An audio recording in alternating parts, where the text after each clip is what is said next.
जाने के बाद बोला भाई साहब आज के बाद मेरा बेटा नहीं, आज के बाद आपका बेटा। कल अगर भगत सिंह लौट करके आ भी जाएगा, बोलेगा भाई साहब मेरा बेटा मुझे दे दीजिए। अगर भगत सिंह की बोलेंगे कि नहीं तुम्हारा बेटा मर गया, तो ढेर सारे मेरे ऊपर कलंक लेकर के बैठ जाएगा। कोई भी काम को खिलाफा मुझे बोलने के लिए नहीं देंगे। भगत सिंह यही बोलेगा कि भाई साहब आपका बेटा वही दरबार में बचा हुआ है, मेरा बेटा मर गया। तुम्हें क्या जवाब दूं?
तुम्हारे दरबार में जाकर के कोई आज तक खाली हाथ लौट करके नहीं आया है।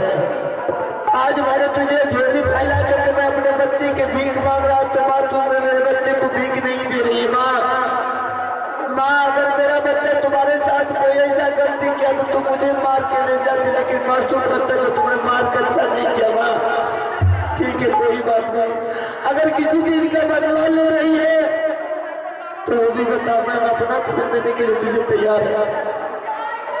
कोई ऐसे समय में कोई साथ देने वाला नहीं है, समझ गया। मैं देवा पंडित को बुला करके मैं इस लाश को दरबार तक पहुंचा देता हूँ। दरबार में रख करके मैं इस बच्ची की माँ जो है छोटी बहुरा नहीं हो सकता है कि रुद्र सिंह के बारे में पता चल गया होगा, शायद उसको मन नहीं लगा, राजबाबा में अपने नहर चली गई होगी।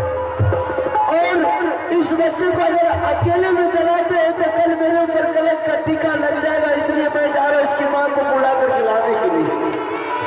नरपत किला छोटी बहुरानी की नहर पड़ता है तो नरपत किला, मैं भाग के जा रहा हूँ, रानी को बुला करके लाएंगे ताकि उसके उसके सामने संस्कार करेंगे बेटा को, ताकि मेरे ऊपर कलंक नहीं बैठे। मैं देवा को बुला करके लाश उसके थमा करके मैं यहाँ से जा रहा हूँ। देवा है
आज बड़ी मुसीबत में पड़ा हुआ है रे। कौन ऐसा मुसीबत? आज अमरजीत कन्वर स्कूल से पढ़ करके अपने बड़ी माँ के पास गया भोजन करने के लिए। अचानक भोजन करने के बाद अमरजीत को पेट में दर्द होने के कारण उस बच्चे का मौत हो गया। क्या भाई साहब? हाँ। क्या आज अमरजीत कुमार को मौत हो गया है? हाँ देवा। ये कैसे हो गया?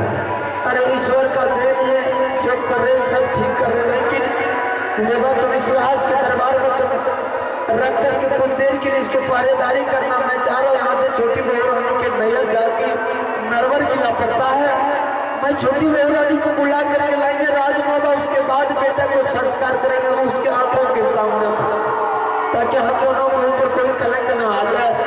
ऐसा करो देवा, सबसे पहले तुम डंका में चोट देकर के कामनो किला में ये बोल दो कि आज रुगल सिंह का बेटा मर गया है, और जो भी छत्री है कम से कम एक एक लकड़ी लेकर के आएंगे, बेटा को संस्कार करेंगे ताकि बेटा के जीवन को शांति मिलेंगे।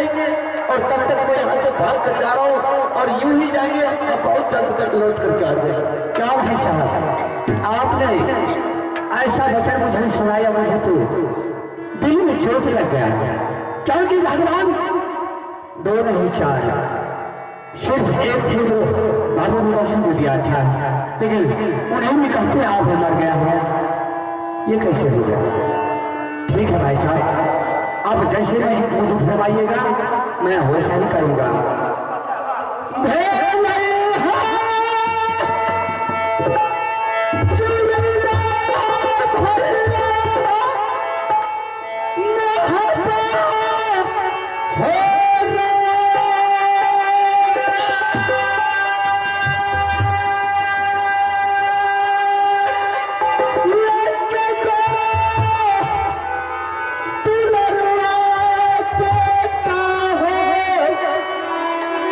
बाबू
बेटा दोपहरा करो और तुम्हें गंगा में चोट लगा करके लिखना है कि आज नीरज सिंह बेटा मर गया।